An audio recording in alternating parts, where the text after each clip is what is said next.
Hello, y'all.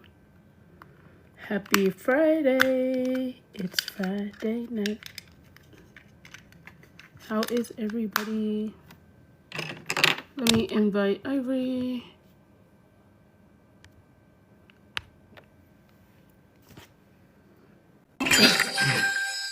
Hello. Look at you in purple. I like the purple. Thank you. I like that. Was thinking I wanted to put on pink, but this is Thank you, Onward. Thank you, everybody who's sharing this live out and for tapping. Thank you, guys. I appreciate it more than you know. Thank you. Thank you, Misty. Thank you, Robin. Thank you, guys. Everybody who's doing it. Thank you, Thank you, Misty. Thank you. We appreciate you all. I just wanted to bring up something. I wanted to bring up a couple of things, actually. I Heart Truth. Have you seen her? She's a creator, and I really like her. I just noticed who she was. You guys may know her, and I don't. But I saw a video today, and she was saying that, you know what I mean? Like, it was something along the lines of like that me and Nina are bringing the information out, and she's appreciative and like, way to go or whatever. She said something to the lines where she was acknowledging Nina and I for the information being brought out. Actually, she has really good content, guys. So if you're not following her, I think it's I Heart Truth. So go give her a follow because the information she puts out is right on point. But I made a comment when she said that, and I want to put out here that it's all of us putting out this information. You know what I mean? The more we share these lives, the more we make the videos, the more we share the videos. You know what I mean? Like, so it's a group effort for this entire niche, and everyone is on point, keeping it alive and well and pushing it out there. And so, we all appreciate it. And I just wanted to put that out there, an acknowledgement that it's everybody, it's all of you guys. And so, way to go. Everybody's seeing it. You guys are putting it out, we're putting it out. All of us are putting it out. The information's getting out there. So I just wanted to say good job, guys. That's it. That, and I have gotten a bunch of messages today for copies of the documents. So, guys, if you guys put one in the chat, if you guys know who Into the Weeds is.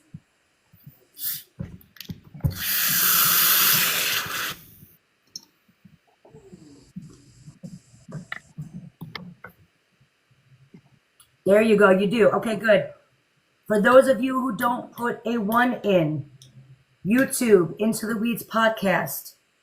And I believe that they're on TikTok as well. Put it in the comments and pin it, please, Matt. And I just want to let you all know that you guys need to go give them a thank you as well.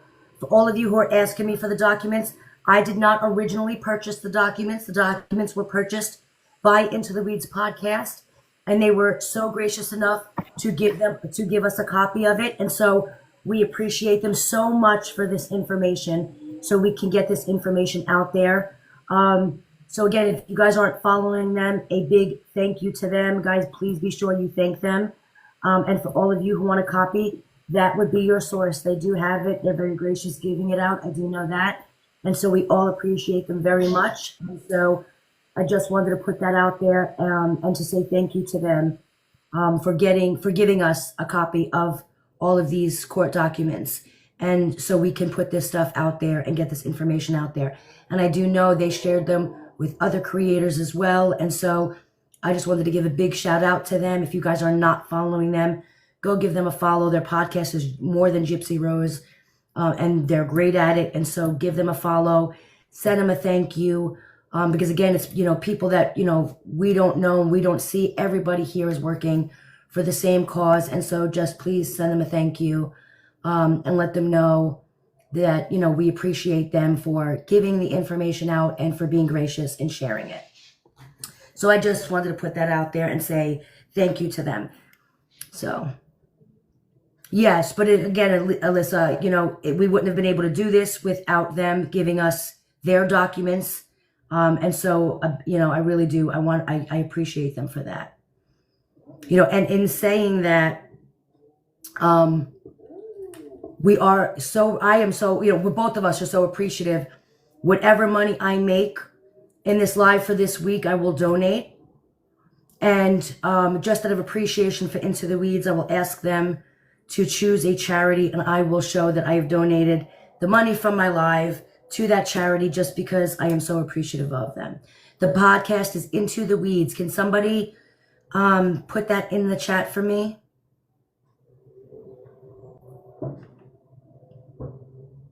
Magda, you in there? I think I'm freezing a little bit. And so I will donate my live money to, and I will ask them, I will reach out to them and ask them to choose a charity.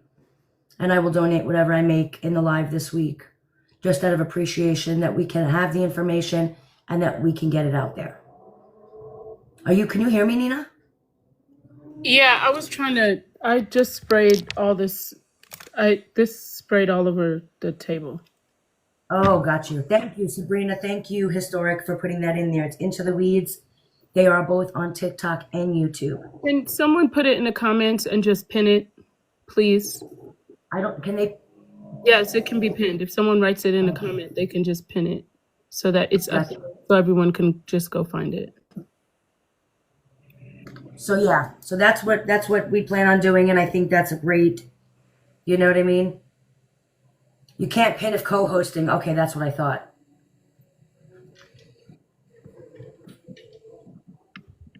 But yeah, just keep putting it in the chat so everybody knows where they can go find it. Again, it's Into the Weeds on YouTube and on TikTok. And so just be sure to go give them a follow, a subscription, and a thank you. Because without them, we wouldn't have been able to put this information out there. And iHeartTruth, I see you. Guys, go give iHeartTruth a follow. Her content is great. And again, it's not an us thing. It's an everybody thing. It's a joint effort from all creators. And so I just wanted to put my appreciation out there to everybody. So, yeah, let's get started, guys. Thank you, Terry. Thank you, thank you, thank you. Thank you, Butterfly. No letters. All right. So, did you want to talk about Saturday? We could talk about that towards the end. All right. So yeah, we do have an announcement, guys, at the end of this. So stay tuned. Did you want to start with court documents or? Well, everyone go, when you get a chance after this, go watch Becca Scoop's last video.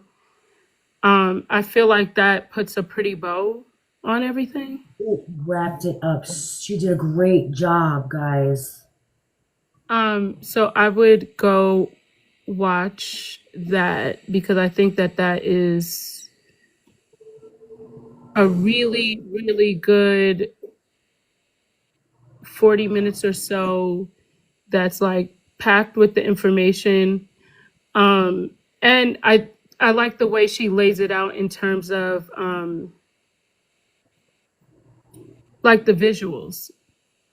Oh, yes. I think the visuals are really good because it just puts everything together and it makes it very easy to digest. And I think even though the visuals aren't necessarily all of Gypsy, it gives you a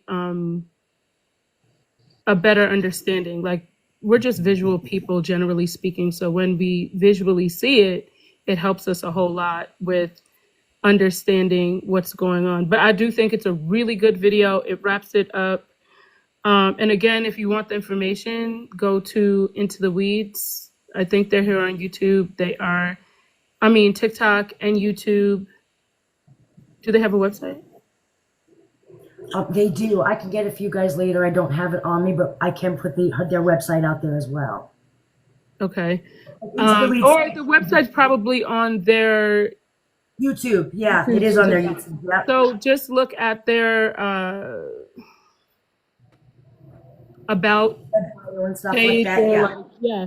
So you will see their website. I'm sure their email is in there as well, so you can reach out to them if you want the documents. That's where the documents came from.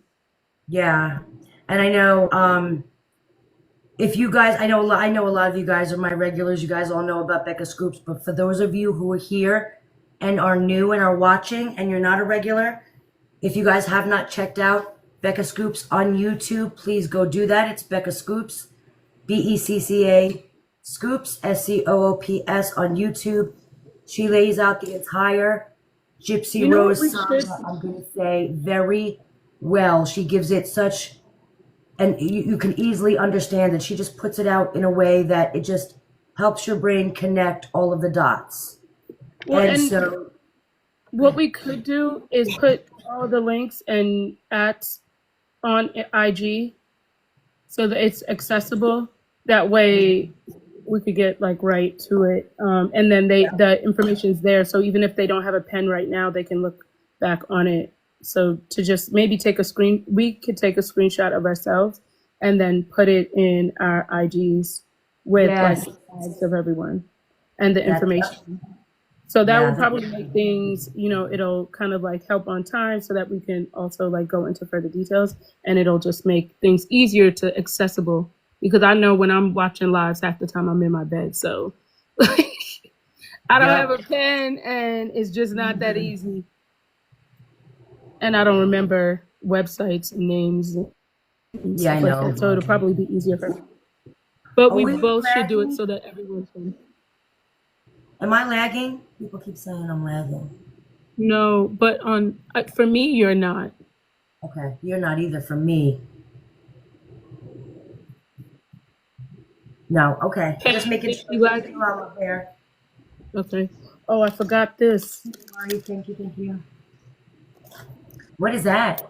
Probably melted already because I opened this up and it sprayed everywhere. It's all over my clothes. It got on my iPad, and I forgot that there was ice cream sitting here. Oh, is it pink?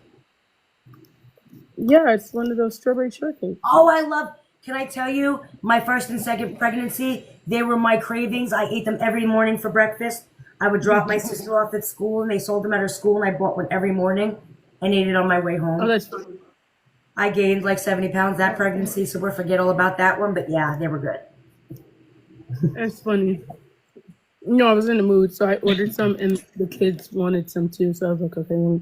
But once I sprayed that all over, I forgot that there was ice cream sitting here, and it doesn't help that there's a candle right next to it. Yeah. Oh yeah, that definitely doesn't help. Nope. It's about to be a shake. That's why I'm like, let me get rid of it fast. All right, we wanted to go. I can't look on my iPad at the same time because I'm kind of hoping that it didn't get too wet. Haha. I wanted to go over the pre-trial and the trial paperwork, so we can start with that. I don't know. What is this made of? Like, what's the? It's vanilla and strawberry ice cream, and then it's got the vanilla, like the cake, Like the strawberry crumbs. shortcake crumbs. Oh yeah. Hmm. You need the page name, 35. No, I I'm can't. I going can't look over. on it because my iPad's wet. Oh, somebody asked me here. All right, you guys ready? All right. Nicholas GODEJOHN was denied effective assistance of counsel, a fair trial, due process, and was subjected to cruel and unusual punishment in violation of his rights under the 5th, 6th, 8th, and 14th Amendments of the United States Constitution, and Article 1, Sections Hold on. 10, 18, and 21. I think we should recap just a little bit. So if someone's just entering that hasn't seen anything from this week, just so that they have an idea. So yesterday we spoke on Nicholas GODEJOHN's diagnosis from his Dr. Wasserman.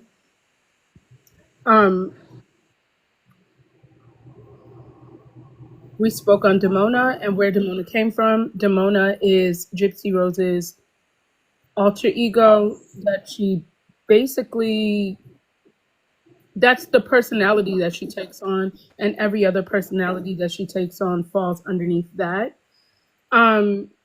Demona is a villain. She is all about unaliving people, Manipulation. jab, manipulation, BDSM, um, and it's like the human race is a constant villain. battle. Yeah. Yeah. Wants to just annihilate the human race. And so the characteristics that she took on with this unaliving is essentially stemming from Demona, which she herself classified herself as Demona. And she actually has pictures of herself looking identical, like a human version of Demona, whereas the other one was a cartoon character. So this is pretty much recapping that. Nicholas Godejohn is the autistic man with a low IQ that was collecting a permanent disability check that she used and manipulated to unalive her mom. So we're in the part right now where we yesterday spoke on the diagnosis from the doctors, what he had, and how important it was and how it should have impacted his court hearing and sentencing. But it didn't. It wasn't included. And so now we're moving on to, this is the jury, right? Okay. Yep. So we're moving on to the jury. Now, also one of the things that we did discuss yesterday as far as the jury pool, they weren't questioned like they were supposed to be questioned. And if you've been in a jury, you know that both the prosecution and the defense have to agree on the jury pool. So the people that they select to sit in this trial to make the judgment on whether you're guilty or innocent and what you should, well, some of them do pick a sentence and some of them don't, right? They should be questioned. 2 days before Nicholas Godejohn went to trial, Mommy Dead and Dearest was released. That was very impactful with this trial, okay? It is one of the furthest things from the truth. It's such a made up movie, very fabricated. What I do think we should show is what Gypsy said at 6 years old, because I think that that's one of the most impactful. If someone is just entering, they will kind of like understand. But the gist of it, and if you can find it, I don't well my iPad, but I will give you guys the gist of it. At 6 years old, she had a surgery. And when she came out of surgery, the doctor told her mom and herself that she had a seizure and she was paralyzed. So they didn't know at the time if it was going to be temporary or permanent. She began to get feelings and tingling back in her legs, but she did not let her mom know. She states this on a video that she made prior to the unaliving to Nicholas Godejohn, who is her co-defendant. So she's basically telling him, like, look, you know, I knew I could walk. I lied to my mom. And she's been doing that all this time. Okay. So essentially, the Munchausen by proxy is not a correct diagnosis because she told her mom that her legs didn't work. So that's anybody. Oh, right. She was basically using a wheelchair to get a free ride. So that's where we're at now. And now we're going to go into like the things that were presented to the jury pool and what wasn't. There wasn't very much. The odds were really against him. And that's one of the things that we really want you to pay attention to, is that the odds were strongly against him concerning the jury pool, concerning the DA, the defense attorney. My personal opinion is I feel like the defense attorney in the beginning was trying, but then I feel like he kind of was just like, this isn't going anywhere, and kind of gave up and let them do whatever they wanted. That's my personal opinion. It could be he didn't care from the beginning. I'm not really sure, but just based off of kind of like I feel like he tried to present things, he tried to bring things in, they didn't allow it, and he kind of just let them do whatever. So he's definitely like ineffective counsel, but I do think that the odds were against him, and the the what do you call him? The public defender knew that and just kind of let it go and didn't fight. So that much I will say, but that's where we're at right now. We're going into the jury pool right now and kind of what they were presented, and that's where we're at. Thank you all for the gifts and the likes and the support. So yeah, I just wanted to recap just in case, because I know some people might be watching, and if they're a first time viewer, they're like entering like the middle of this and they're like, wait, what is happening? Yep.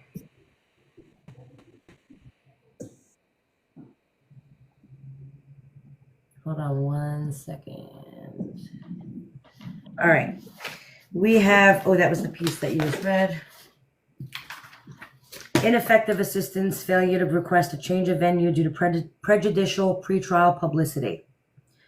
Nicholas GODEJOHN was denied effective assistance of counsel, a fair trial, due process, and was subjected to cruel and unusual punishment in violation of his rights under the 5th, 6th, 8th, and 14th Amendments.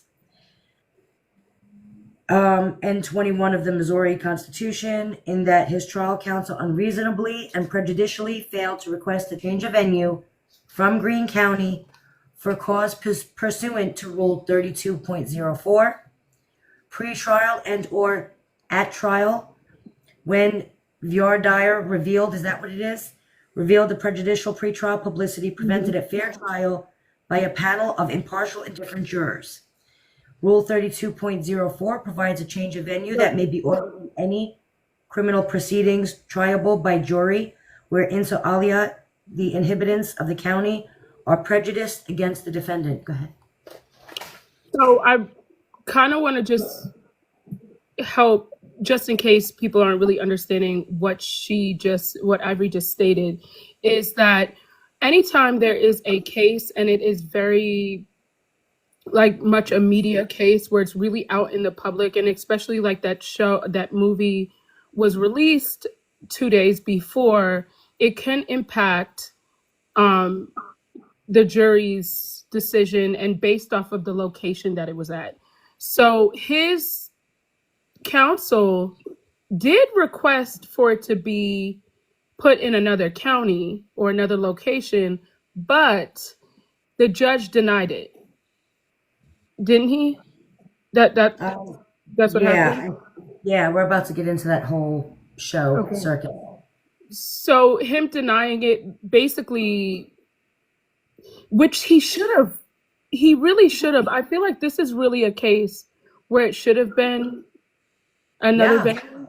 These are in the county. It was a big public story. I mean, everybody saw it on the news. You need to take that far away from those people. Like a smaller county. Every night, yeah. Right, like a smaller county, or like a county where he had a fighting chance, like they were non-biased, because anyone in this jury pool, they were definitely able to be very biased. It's almost like the Amber Heard Johnny Depp trial, how they had to take it away because it was so high. You know what I mean? Yeah, so that's one of the biggest things that she's speaking on right now, just so that everyone kind of understands what was happening when you were saying the change of venue. So there's that. All right. The right to a jury trial guarantees a fair trial by a panel of impartial and different jurors. Irvin v. Dowd, 366, and Tate v. Junta, 413. In assessing the impact of potentially prejudicial publicity on prospective jurors, the critical question is not whether the jurors remember the case, but whether they have such fixed opinions regarding the case that they could not impartially determine the guilt or innocence of the defendant. So it's not so much what they know, it's what their predisposition to their guilt is. You know what I mean? Do they think they're guilty or not? When the community from which jurors are drawn is insufficiently poisoned, either by adverse publicity or by the effects of the very events at issue, or both, a presumption of prejudice among potential jurors arises that requires a change of venue. In those circumstances, voir dire cannot perform its usual function of securing a fair and impartial jury. There's a whole bunch of annotations or old hearings listed.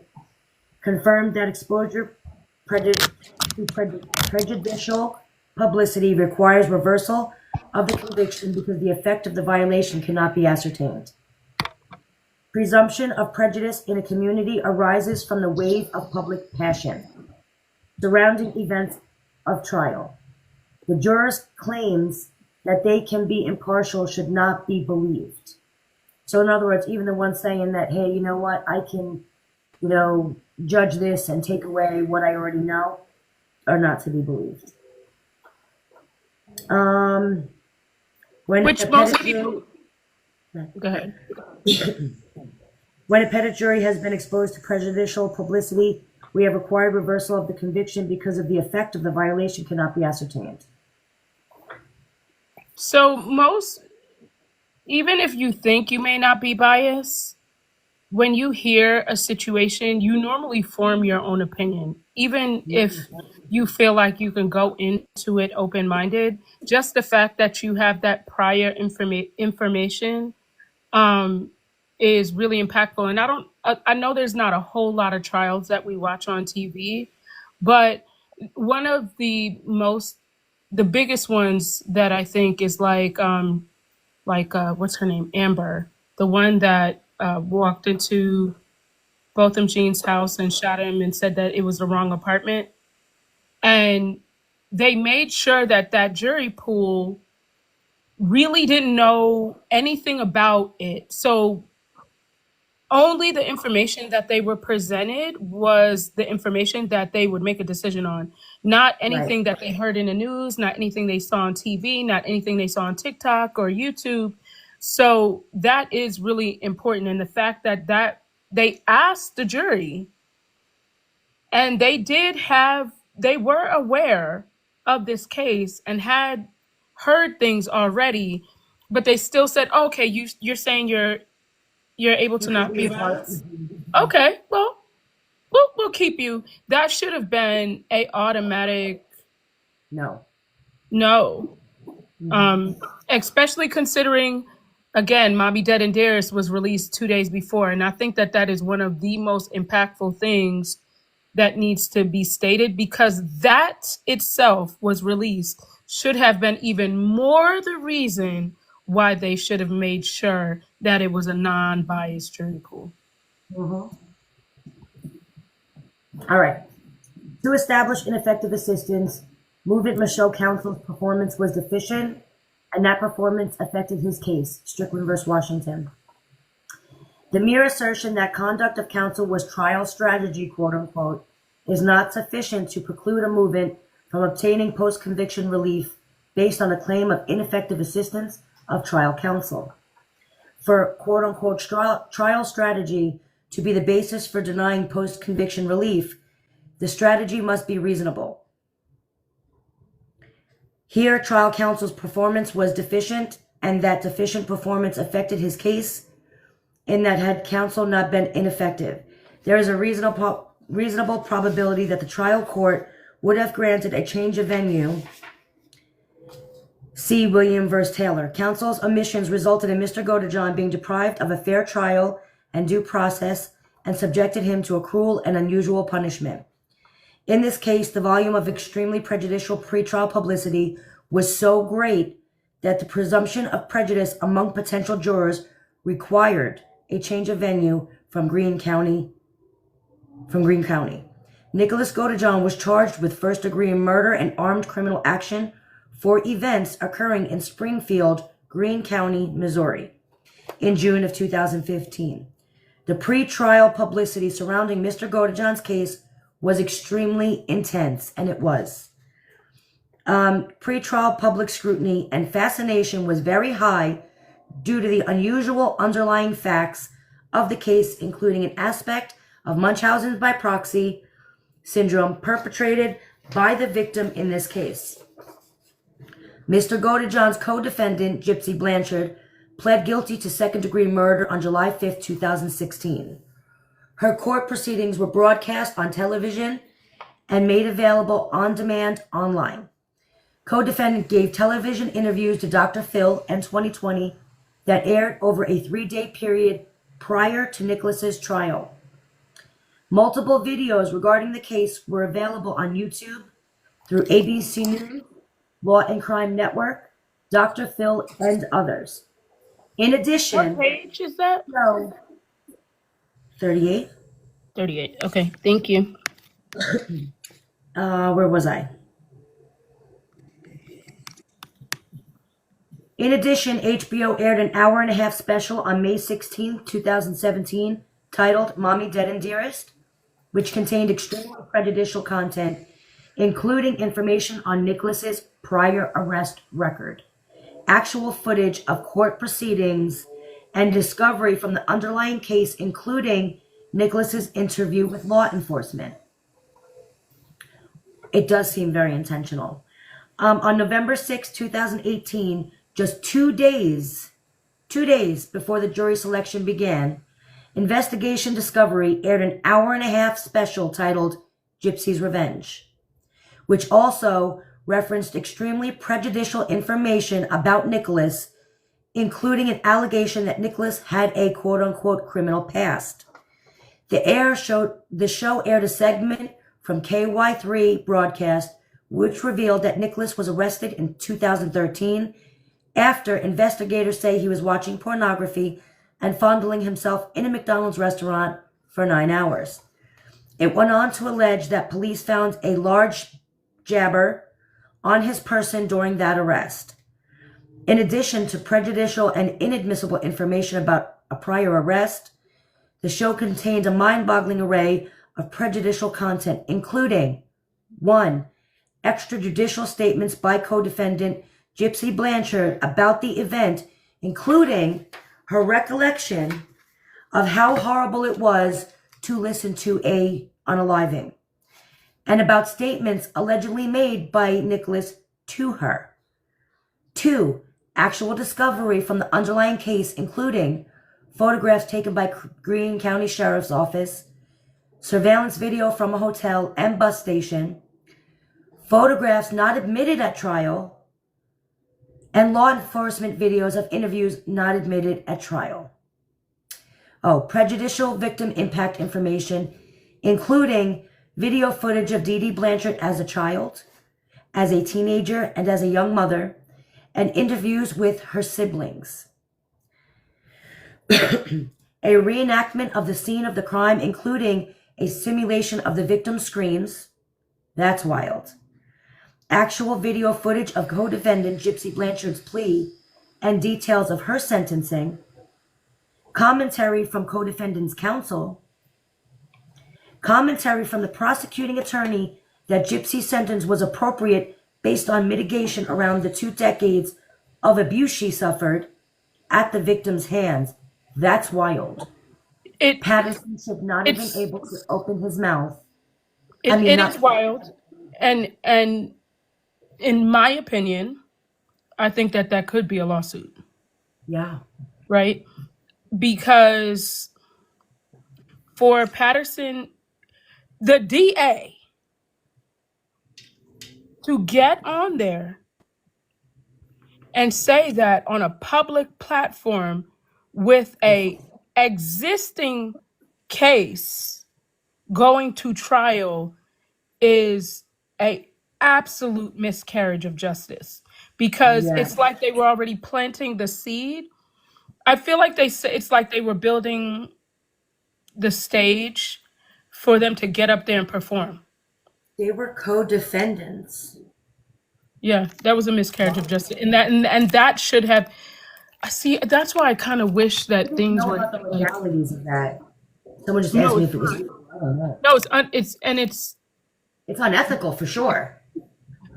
But because they knew he was coming from a family that wasn't wealthy and didn't have the knowledge that it couldn't be done, and they weren't used to dealing with a public defender. They weren't used to dealing with a situation like that. So they really didn't know his rights. He didn't know his rights because we're talking about someone that didn't even understand what was happening during the interrogation. So it's kind of like you're preying on the weaker link. And the fact that Dan Patterson himself, not a spokesperson, not a, someone that works in the office, he himself, you know what? That brings a lot more insight. I'm going to to when I reread. said I'm there just was going a to deal. reread that. I want to reread that piece because that just blew my mind. Commentary from the prosecuting attorney that Gypsy's sentence was appropriate based on mitigation around 2 decades of abuse she suffered at the victim's hands, with no proof that she was ever a victim of Dee Dee, just running with a narrative. You sat there before Nicholas's trial and said that it was okay that she got that plea deal because she was an abuse victim. Number one, so was he. You did not speak on that, however. And number two, what abuse? How do you know she was abused? Where is the proof in that? That's wild that you can speak on something that you had no proof of. You went This by a says a lot. story. This says a lot. Remember when It I just said, said that he was biased straight from the beginning not only that, because of the publicity from mainstream media. I'm just saying. That's my opinion. not even just that. Okay, like I want you to kind of look behind the scenes. Okay, in order for HBO or whatever channel to get Dan Patterson to come in there and speak, what was negotiated? Right. I agree. And that's why, and Stanfield was on there. Remember, I said that there had to be something worked out. There had to be. The DA wouldn't just show up on the show, right? Like the attorney that is a public defender, this is not a paid attorney, okay? Right. Now, if this is a paid attorney, I would be like, okay, well, it's a paid attorney. You kind of, they have to do pretty much whatever it is that you tell them to do, right? But this is a public defender, as in they are getting paid by our tax dollars. Yeah. And he took his ass onto that show it's Wild to me. like he was doomed from the very beginning. You know what? I didn't really think that bad of, well, I didn't think Stanfield was a great person, but I really feel like he ain't shit now. How are you saying that about one of the co-defendants on national television when in 2 days you have to show up to court and argue again? Like, it's the same case. How are you able to, they're co-defendants, how are you able to speak on it before it's done? And make Remember wild what we accusations said we were going to do? without presenting proof. She never had a trial to show proof she was a victim of anything. And he had to go now argue against Nick. It was justifiable to murder was justifiable for this one, but not for this one. And keep in mind, that is the one that was collecting a permanent disability for And autism just of as low accused IQ. her, if you actually look at it. But except they took that part and they wouldn't let that be admissible. Because Dr. Wasserman wasn't allowed to speak. They took that out. So any abuse that he had was never mentioned, really. It wasn't, but yet you went on a fake abuse accusations with this one without That was ever in having documents. into it.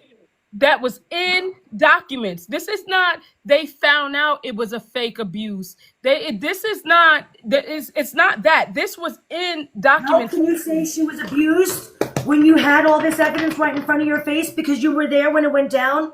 That she admitted that she knew and her mother didn't, that she can walk. You knew. How?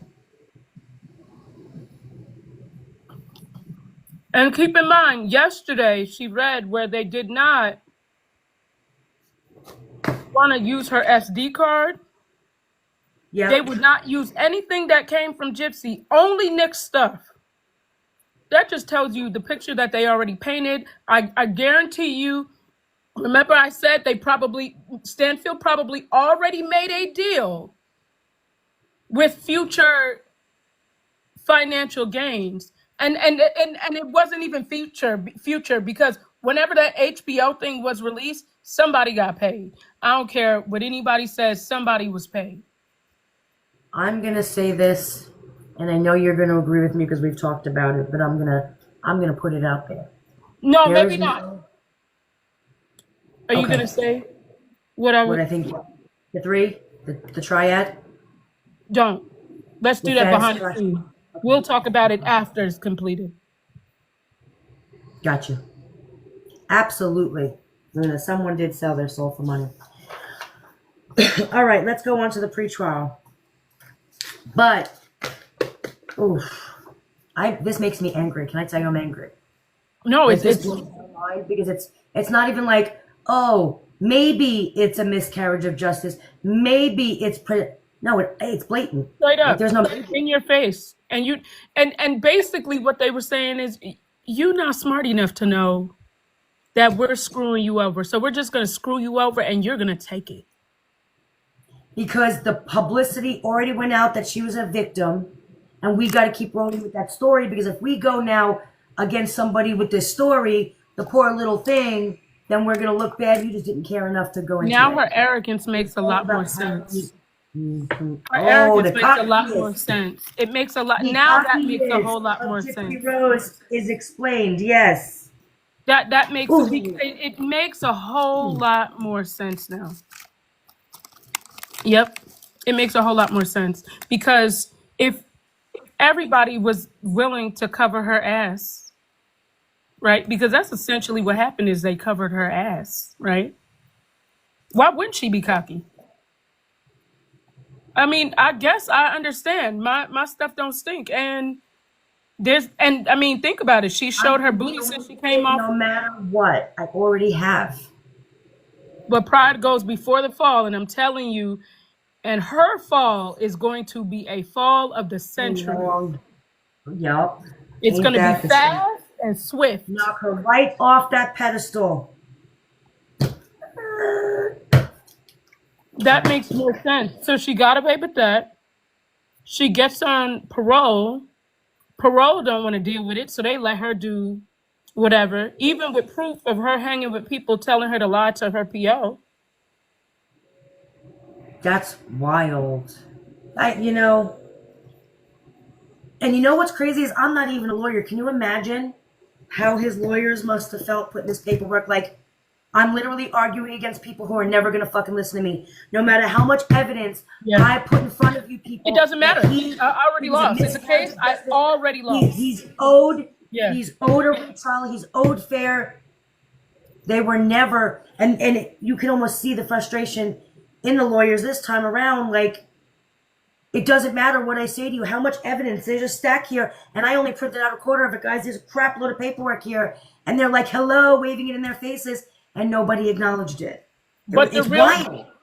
The real thing is, it's like somebody stole out of your house, and you're going back to them to investigate their thieving behavior. Yeah. So they're going to say, no, I don't see anything. I don't see anything. You know what I mean? Because that's essentially what the issue is. Yeah. I personally do not understand why this man has been reelected. I can tell you why. Re-election comes with, I'll rub your back, you rub mine. It's all a money game. Let's be real. City politics, all of that nonsense is nothing but what favor can you do for me? And then I owe you one. That's all it's about. Let's be real. How many people actually vote in their local elections? No, a lot of people do, especially the younger generation don't. But this right here, if this does not make the people, especially with what's going on with the allegations that he has right now, Because Dan Patterson is under scrutiny He's right on now. trial right now. Have you guys seen that? He probably is running unopposed because, again, it's like, who's going to stand up to him? I mean, if you go look, and let me tell you something, I did a deep dive on him, guys. Go look. If you look into him, there was nobody going against him. He literally put himself out there. He slid himself right across the bread like jelly. Crazy. All right. Let me. Wow. Wow. Pre-trial. We're at the pre-trial portion. The question of whether a fair and impartial jury could be seated in Greene County due to the level of publicity received in the case was discussed at several different points in the pre-trial procedure. As early as January 11th, 2016, less than 1 year from the date of offense, Judge Holden, this cat is gonna, there you go. Go. I'm here. Give me one. Sorry, I just wanted to make a mark on my paper. Judge Holden expressed concern about the ability to seat a jury in Greene County. Venue came up again at pre-trial conference on June 23rd, 2017, after trial counsel moved to withdraw Mr. GODEJOHN'S earlier motion to waive jury trial. Trial counsel expressed that if a jury trial was reinstated, given the nature of the charges, given the publicity that has surrounded this case, and most notably, some publicity since the October 11th date when the jury trial was waived, I think it's fairly obvious to assume that a change of venue for cause is an issue we will have to address.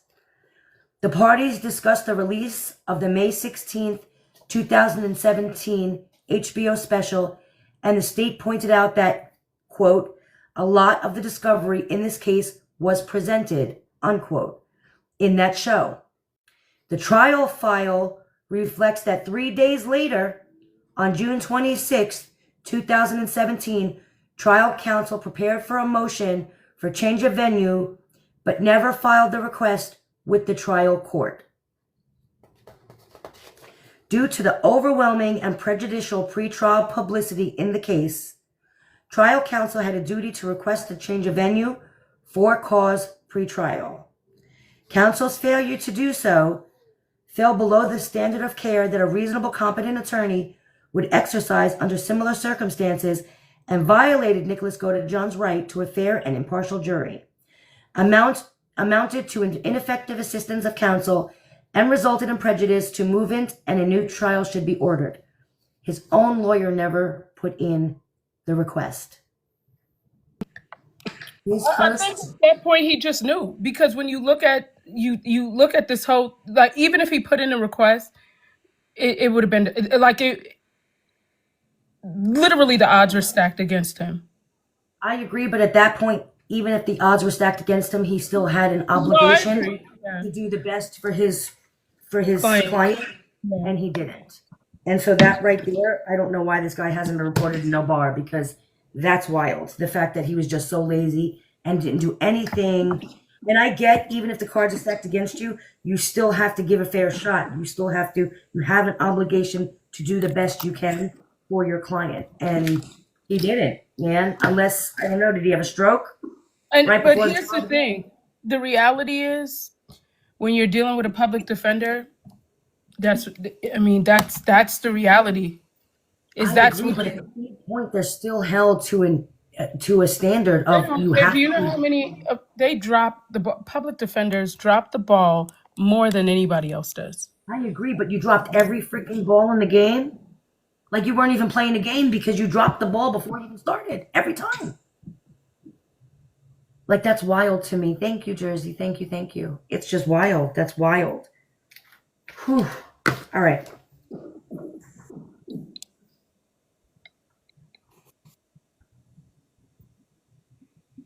Okay, the new trial should be ordered. Now we're going to move on to the trial.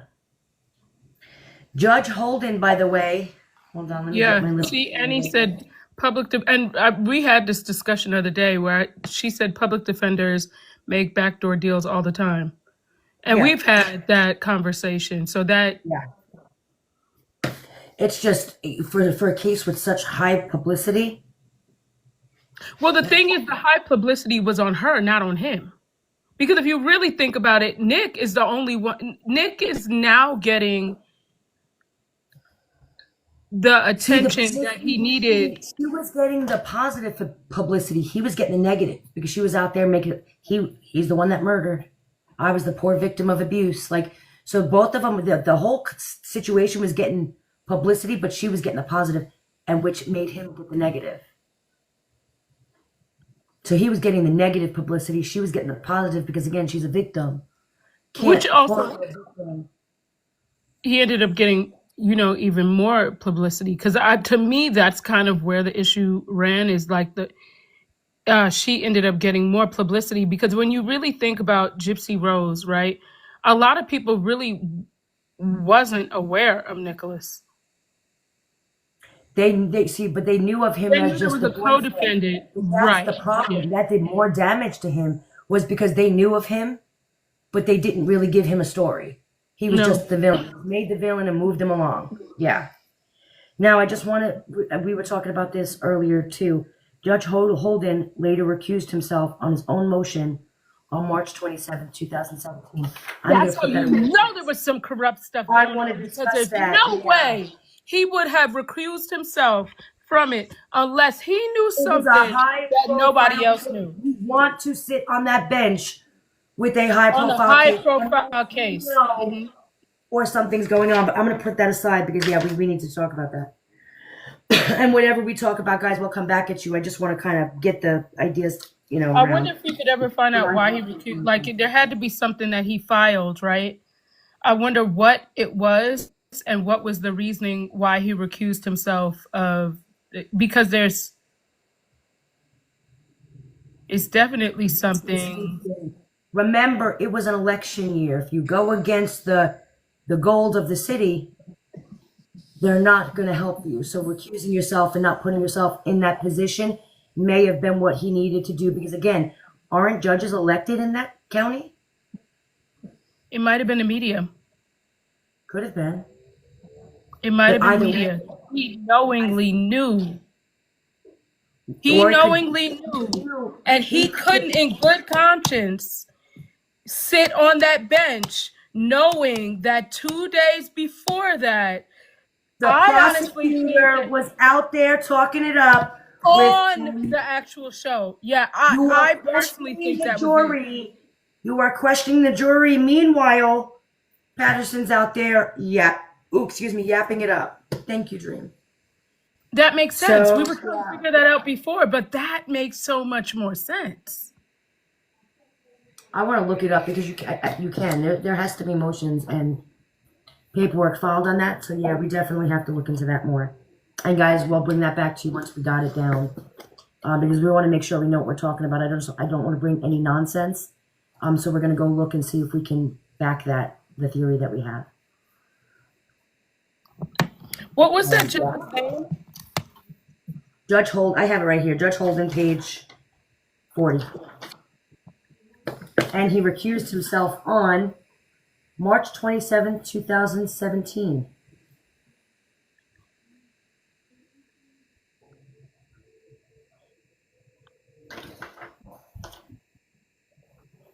So, we can look into that later. I know that's where you're going. You want to run with this in your head, I know. I need to know because you know how I am. Make it make sense or you're going to piss me off. Yes. I need it to make sense. Like, I need to know, like, if maybe there was a news article that said he recused himself, and maybe it was very vague. That's wild. Articles. Okay, I'm going to mute myself. Yeah, you do that. I'll read. We might be onto something, guys. On November 8th, 2018, approximately 80 veneer persons, I don't know, were called to potential service. The trial court asked the panel if they had heard from any source or read from any source or have seen on television or the internet anything about this unaliving, this trial, or about Mr. Godejohn prior to this morning? So many potential jurors raised their hands. The trial court reversed the question and asked how many had not heard anything about the case. Only 13 responded, meaning 67 out of the 80 people, or approximately 84%, had heard about the case. That's so many people raised their hand when they asked who heard about it. It was easier for them to get a count asking who didn't hear about it. Think about that, guys. Think about that. That's wild. The trial court then inquired of the 67 who had heard about the case, how many had formed an opinion about Mr. Godejohn's guilt or innocence, to which 19 people out of the 67 responded affirmatively. That's crazy. Despite these astonishing numbers, trial counsel failed to move to quash the entire panel and request a change of venue for cause. His first attorney failed to quash the panel and request a change of venue. Now, what I want to know is, okay, the attorney did not put the motion in, right? At that point, why did the judge not say anything? Why did the judge not say, you know what, hold on. Why are you not trying to put this motion in? Like, the judge is kind of like the referee in boxing, right? We're going to go at each other. But there's the judge talking about, you can't do that. You can't kick him in boxing. It's not fair. Why aren't you hitting back? Is there something wrong with you? You can't just beat him and he's not moving. Like, the judge is sitting there to make sure the players are playing fair. The player wasn't playing fair. Why did that judge not say anything? And a judge can insert themselves when they think something is going on. So I don't understand why that judge... He just decided he was going to recuse himself of the case now, and leave the ball in somebody else's court. But now remember, at this point, it's a new judge. This is dated November 8th, 2018. So at this point, Judge Holden has already recused himself. And now there's a new guy who seems to let everything just go by. There was a check signed. Somebody got the bag. Like, that's somebody sat in the judge's chambers, the public defender, the DA, and they had a conversation. And at that point, remember, that was when HBO had already aired. I bet you Christy had the money to pay the bag where she didn't have it initially. Between the whole picking of the jury and the whole questioning and the whole venue, there were two judges.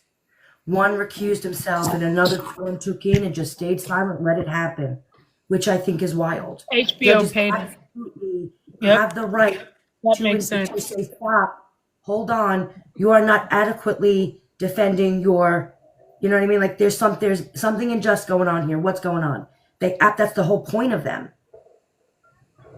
So you weren't refereeing the fight there, buddy. The first guy was like, if I say something, I'm going to get my ass kicked, so I'm getting down. And now the new referee was like, yeah, I heard what you guys said, so just whatever, fight, and I'm going to act like I don't see nothing. That's exactly what was played out in this court hearing with this whole jury thing. The first referee was like, if I talk, they're going to kick my ass. So he leaves. They put a new referee in, and this guy's like, do whatever the hell you want, and I'm just going to act like I don't see it.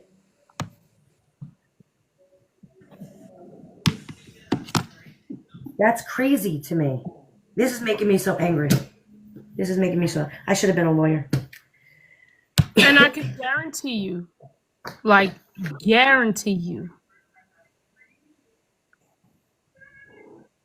that there are thousands of cases in the same county with a very similar story.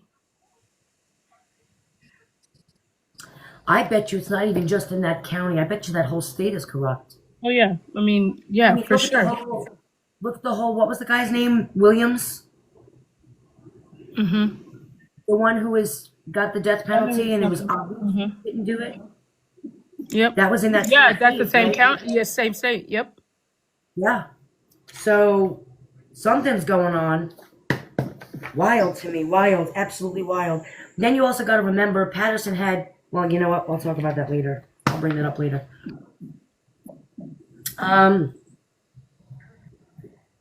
17, that's just wild to me. These numbers are crazy.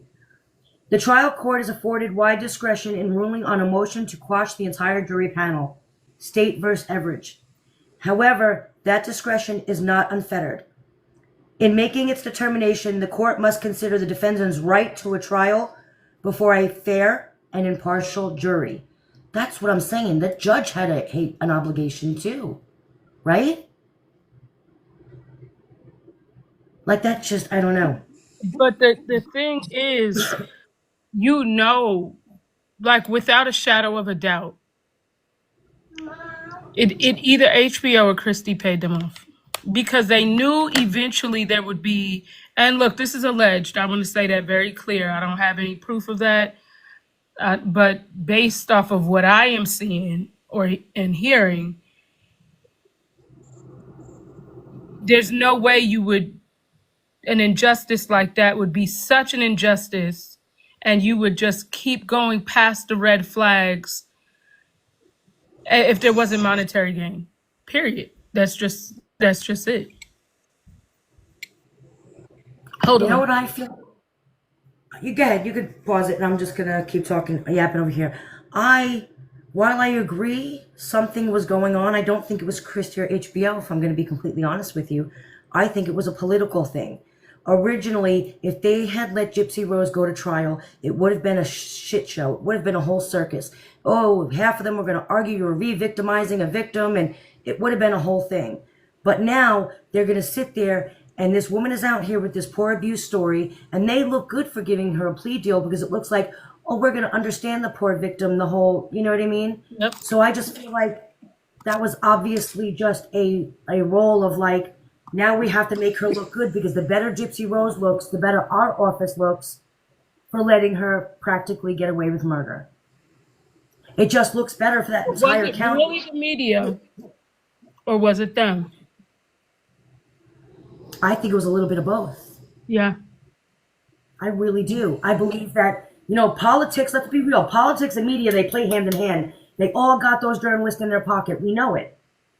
We know it. You know what I mean? So I really think that the politics, the political, agenda here was let the victim go, even if she's not a victim, because it makes us look better. And then we're going to take our journalists and go out there and push this story about how she was a poor little victim of Munchausen because it makes us look better because we let her get away with it in 10 years. She gets out in 8.5. Like, we did the best we can. We supported her. We showed that. I really believe that was a whole publicity stunt from everybody's angle. Yep. Politically, Gypsy Rose, all of it. It was all, the media was in everybody's pocket. Let's be real. When they weren't in Christie and Gypsy's pocket, they were over there in Patterson and, you know what I mean, Greene County's pocket. So let's be real. It was just a shit show of who knows who better. I know someone, you know someone, let's all know someone and get the story out there. And it makes all of us look good in an election year. You benefit, I benefit, the county benefits, we all benefit. Let's move on. And you know what? Nick is the scapegoat because let's be real. He ain't got the money. He ain't got the intelligence. Let's just move on. And what public defender is going to go against a prosecutor like Dan Patterson? Look at his resume and look at who he's got in, who he's got in his pocket.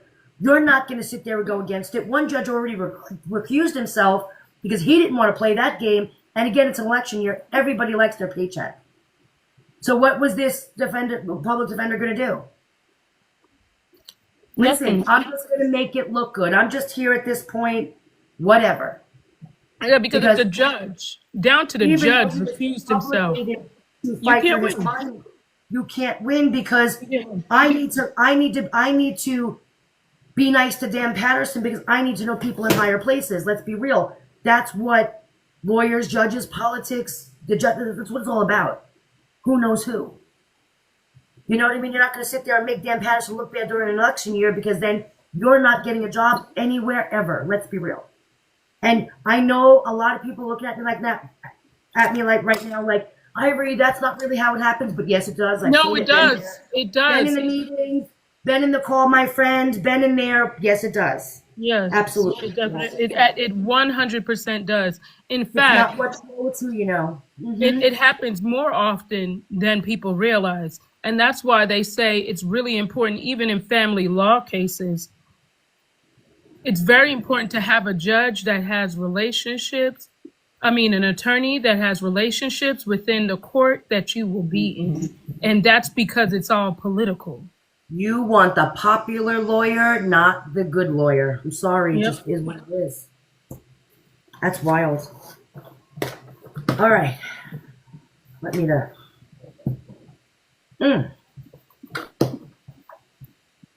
All right.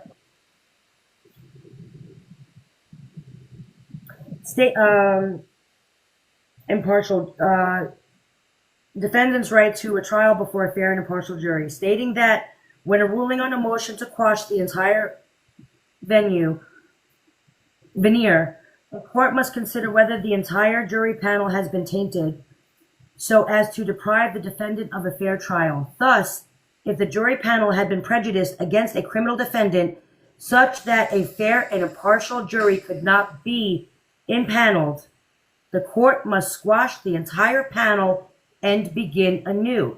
State versus Muldrow. Now, that's wild. There's no way they could have had an impartial jury at that point. And it was admitted by the jury. The jury admitted it. And I would go as far to say I think that they handpicked specific jurors that they knew more about the case than what they were presented. That's just my opinion.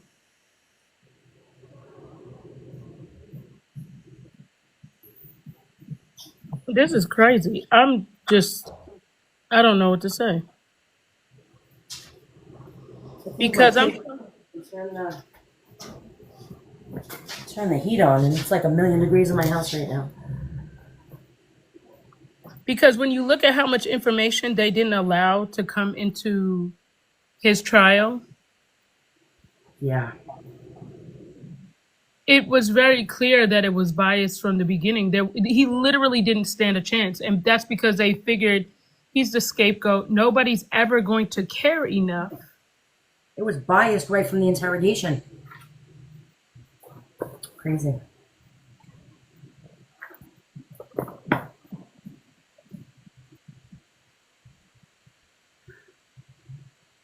All right. Due to the overwhelming and prejudicial pretrial publicity of the case and sheer number of then persons who heard about the case, counsel had a duty to object to the taint of the veneer panel and request a change of venue for cause. Counsel's failure to do so fell below the standard of care that a reasonably competent attorney would exercise under similar circumstances and violated Nicholas GODEJOHN'S right to a fair and impartial jury, amounted to ineffective assistance of counsel, and resulted in prejudice to movement and the new trial should be ordered. And that's really it.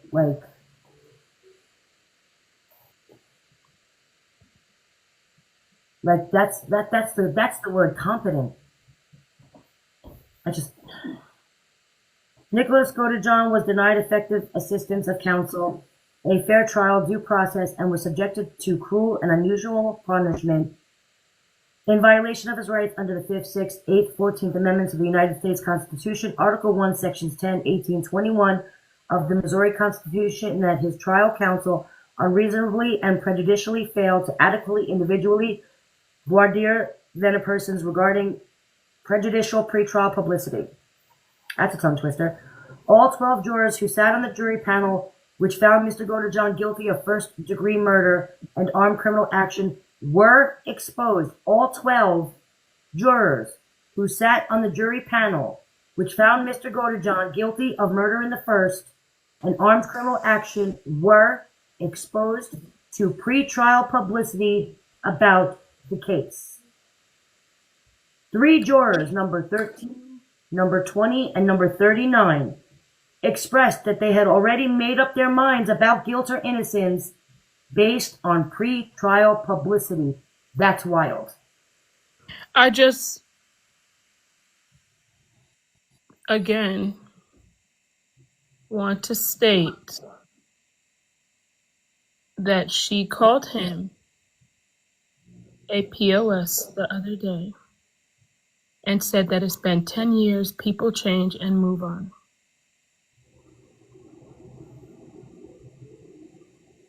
I just feel like But people only really need Gypsy to can understand change, that. right? Not Nick.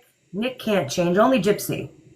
Because if people could just change, we wouldn't have life sentences. I'm just saying.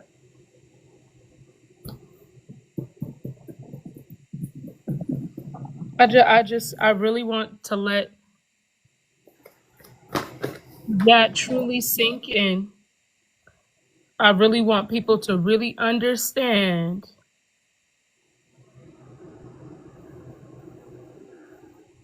what she said, because a lot of people keep coming on this damn app defending her, saying, let her be a mom, let her be this, let her be that. And for some reason, people tend to show her a lot more grace when she planned her own mother's demise. And not only did she plan it, she had that woman jabbed in her back 17 times. The woman that she came out of her coochie. Okay. I really, really need people to understand that. So when you get on this damn app and you start defending this menace to society, because that is what she is and she will always be. And I don't give a damn what a name one of you say. And if you guys want me to shut up, then you better get it out there to the media, because I'm so sick and tired of these POSs defending her. Those are the real POSs. Her family, and her stands. Those are the POSs. But to call a disabled man collecting a permanent disability check with a low IQ a POS when you sat out here and used, abused, and manipulated him, you got like that. I really just want people to understand what they are out here defending. And if you are out here defending that, that means you are a menace to society. That means you lack moral scruples. You have absolutely no integrity. You do not care who you screw over, for what reason, and how you do it. And the fact that you think it's okay for this woman to have a show. Because if you look at Gypsy's life, it is just a very, very strong indication and roadmap on how somebody else can do it to their parents. And all they have to do is find a disabled person to be the scapegoat. And you guys have the audacity to get up on here and say to let this woman be a mother. A mother? A mother. In order to be a mother, you have to be able to love. And love is not selfish. Love is kind. Love is patient. Is all those things, which she does not have. She will never have. And the fact that she can leave that man sitting in prison for life and say it's been 10 years, move on. Really let that sink in. Really let that sink in. So if you are on here watching me and you defend her, you are just as bad as Gypsy Rose Blanchard. And I don't want to see a single one of you get on this app, talk about Happy Mother's Day to that. Lord, don't get me banned.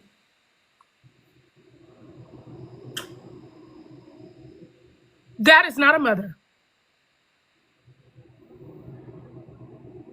It's not human. It is. And it's This could be any. I just could just think of caring about someone, really wanting the best for them. They screw you over and discard you like a piece of trash, and then talk on your name like you are a villain. Meanwhile, you don't even all the way comprehend what took place.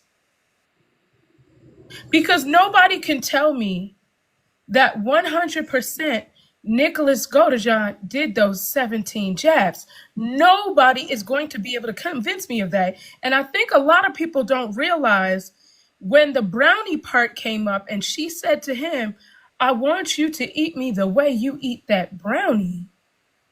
He had just called her a unaliver and she laughed.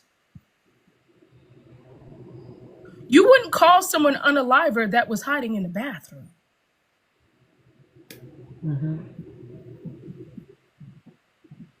And if you remember, and we are going to go through this interrogation tomorrow on YT, but if you remember, when they asked him about how many jabs, he initially said 4 to 5. Uh-huh. Then the lady interrogating him probed him and said, are you sure just 4 to 5? There was a lot more.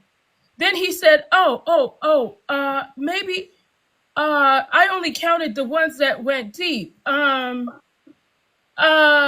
Yeah, it could have been more. Yeah. I could have blacked out. Yeah, maybe I blacked out. And this interrogator was speaking to a man with a low IQ and very high on the spectrum, collecting a permanent disability check. And really understand, in order for you to collect a permanent disability check, the state has to say, this person is not a functional person in society that can work and provide for themselves. I really need you to understand how hard that is to get the government to say, we are going to pay you to sit at home because we don't feel like you are capable enough to be out here in the workforce. Like, really let that sink in. They're saying even down to a McDonald's job, they do not feel like he can be functional enough to do it. And that is who the lady was interrogating, and still proceeded when it was abundantly obvious. And I am not someone that is a special needs teacher. I don't have special needs kids. I don't know that much. But what I do know is that he clearly did not comprehend what was going on and the severity of the situation, because even when she was asking him about what he ate and she made a lighthearted joke, he laughed. You're in the middle of an interrogation for a murder. And he did not grasp the severity of how serious it was of what he was sitting in front of, and that whatever he said that day was going to be the most impactful statement that he would have ever made for the rest of his life. He himself did not understand that. Nope. You know what gets me about this? It goes beyond even a Nicholas Godejohn and Gypsy Rose thing. It's humanity. It's simple. It goes to the fact that my argument for a fair trial is one day you, me, or any single one of you in the chat can be sitting on charges of first-degree murder, okay? Maybe we didn't do it and we just were in the wrong place at the wrong time. Number one, if I can't afford counsel, I still want somebody to Effective. be competent enough to do their best to help me. Number one. Number two, it was a big story out in the public, and I'm sitting there, and maybe I didn't do it, and I'm facing life in prison, and all of these people on the jury heard somebody else talking about it and heard somebody else telling my portion of the story all over the media. And let's be real, the second you stand up to somebody, the second you look at somebody, you have judged them. We all do it. I don't want to hear anybody say, no, I don't judge anybody. Our first impression of somebody is a judgment. And look at the way he looked. They didn't clean him up. They didn't give him a haircut when you first saw him, okay? Our first impression is a judgment. Everybody's first impression of Nick was a judgment, whether they meant to or not, okay? And now you have all of these people who have already seen him, who have already he's already made an impression on these people. Whether they realize it or not, their brain has already formed a judgment, already formed an opinion. Maybe not even on whether or not he was guilty, but who he is as a person just by looking at him. They already formed an opinion. So he already had every single one of these people having an opinion on him, whether or not they told the truth to that judge. And some of them did. They already Zero had an impression on him. sentiment. He was no way. By his look, he looked wild. I'm just going to say it. I'm not being rude. Yes, I mean that. He looked someone struggling, okay? And it was zero sentiments of humanity. And I can guarantee you, if we were to speak to any of the jurors that sat on that trial, any of them, they would have said, had I had known this information, my decision would have been very different. Anybody who did not have any prior knowledge to poor Gypsy being an abuse victim and him wanting to murder before, if anybody sat on a jury with no prior knowledge to this case, and this case was played out correctly, then so be it. Whatever they feel is, I'll go with it. But you can absolutely see that things aren't making sense when you look at the evidence or the lack thereof in this trial, in this entire story. Any reasonable person can see it without any biases or prejudice from knowing about the situation before it happened. 3 people admitted to already having an opinion on him, and they let it go. Every single one of the people on that jury had already an impression because of the publicity of it. They already had an impression, and let's be real, we all saw them both in court, and we saw him looking heavy and wild, and we all saw them looking wild. But men tend to look more intimidating, period. But even 60 Minutes, and I thought about this the other day, and I wasn't going to say anything about it, but I'm going to go ahead and say it because the media has a lot to do with this. 60 Minutes Australia is such a piece of shit that they decided to put a picture of him with no top on to coerce you into thinking that he was this sexual deviant when she was. Even just that, but they let her sit there and say, oh, she is the sweetest murderer I've ever met. Yep. It's hard to picture that you would ever do this. You're just the sweetest. Let me tell you, 60 Minutes, that's called manipulation. Just saying, there's that. They are just as loaded. You thought she was sweet. Sweet. Like,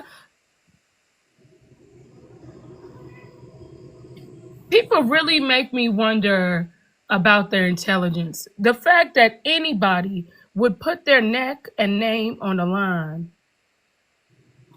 to represent her.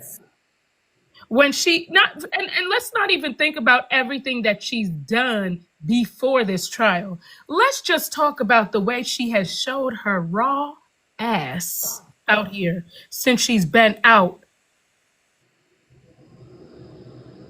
Like, she has done everything out here. Everything. Yeah. And nobody says, well, damn, like, okay. Well, like, if you just look up the straight up facts, she is a murderer. She is a fornicator. She is a liar. She is a thief. Like, really, like, what is sweet about that? Like, I really need to understand, because maybe I don't understand the definition of sweet. Like, this lady villainized a disabled man. A disabled man. That's like me calling a baby a piece of crap. Mm-hmm. Like, you would be like, well, damn, that's a baby.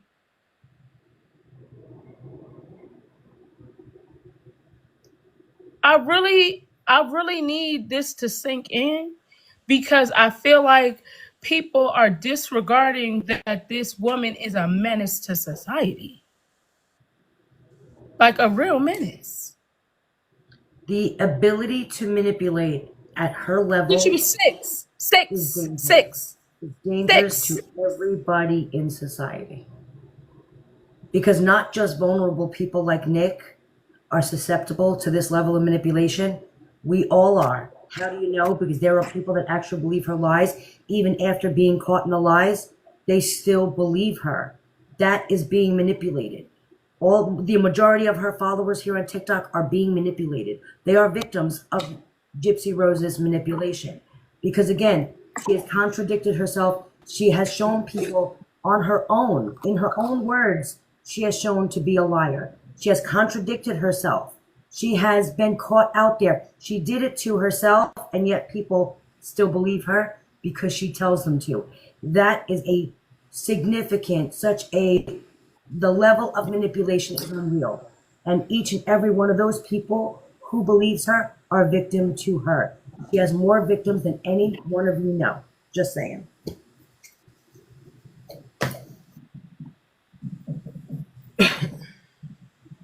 All right. Guys, do me a favor. Really quickly, share this live out, because I'm going to read that statement again because I think it's so important. And I want everybody to hear it. Even if they're only in here for a second, I want this to be heard, because that's wild to me. The level of injustice is just, it makes me angry. I'm really angry. I'm really upset. I'm hurt because it's Nick, but it could have been any one of us. It could have been any one of us sitting there, and it was just a miscarriage of justice. I'm just saying. Even at the end, when they were sentencing him, he said that, I just want you to give me some grace, because I never knew what it was like to be loved by a woman, and that jaded where I was coming from. Mm-hmm. Like, even down to it, when you really think about it, that statement that he made didn't matter, because they had already made up their mind. Yeah. But it was a powerful statement nonetheless. All right, I'm gonna go read this, guys, one more time, just because I want as many people to hear it as I can get to hear it. Nicholas Godejohn was denied effective assistance of counsel, a fair trial, due process, and was subjected to cruel and unusual punishment in violation of his rights under the 5th, 6th, 8th, 14th Amendments of the United States Constitution, Article 1, Sections 10, 18, 21 of the Missouri Constitution, in that his trial counsel unreasonably and prejudicially failed to adequately, individually voir dire persons regarding prejudicial pretrial publicity. All 12 jurors who sat on the jury panel, which found Mr. Godejohn guilty of first-degree unaliving and armed criminal action, were exposed to pretrial publicity about the case. 3 jurors, jurors number 13, juror number 20, and juror number 39 expressed that they had already made up their minds about guilt or innocence based on pretrial publicity. They already made up their mind about whether or not they felt like Nicholas Godejohn was guilty or not, based on the publicity of the case, and the trial didn't even start yet. Their minds were already made up. That's crazy. Trial counsel failed to inquire of all jurors the extent of exposure of pretrial publicity and explore the bias of the jurors who expressed they already formed an opinion of guilt or innocence. Counsel's failures violated Mr. GODEJOHN'S right to a fair and impartial jury, amounted to ineffective assistance of counsel, and resulted in prejudice to Mr. GODEJOHN in that but for counsel's ineffective assistance, Mr. GODEJOHN would not have been convicted of first-degree unaliving and armed criminal action and sentenced to life without probation and parole plus 25 years. The right to a jury trial guarantees a fair trial by a panel of impartial, indifferent jurors. Irwin v. Dowd, Tate v. Junta. One aspect of this right is adequate voir dire to identify unqualified jurors. Morgan v. Illinois, State v. Clark.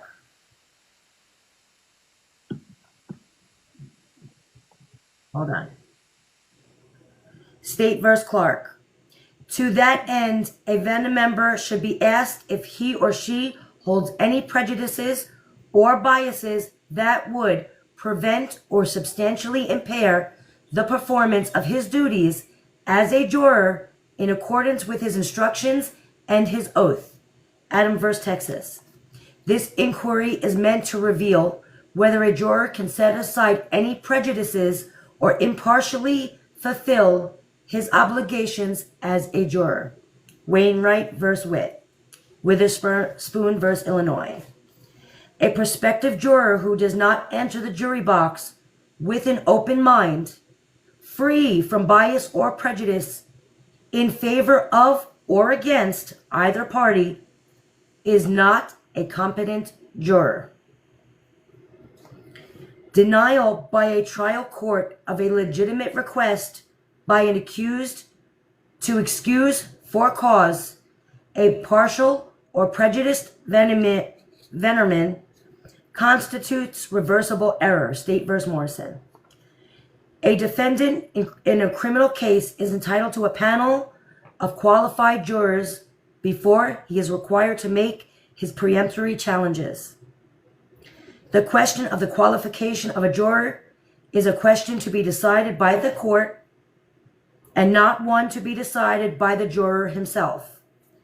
It is the prerogative and duty of the trial court to exercise a wise judicial discretion in this regard, and the conclusion of the court should rest upon the facts stated by the juror with reference to his state of mind, and should not be allowed to depend upon the conclusions of a juror as to whether or not he could or would divest himself of a prejudice he admitted existed in his mind.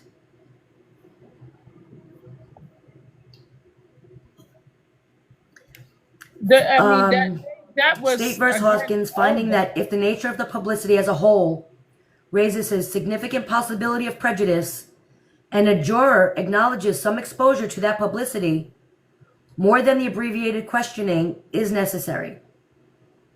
Because a juror is poorly placed to make a determination as his own impartiality, instead the trial court should make this determination. To establish ineffective assistance, movement must show counsel's performance was deficient and that performance affected his case. Strickland v. Washington.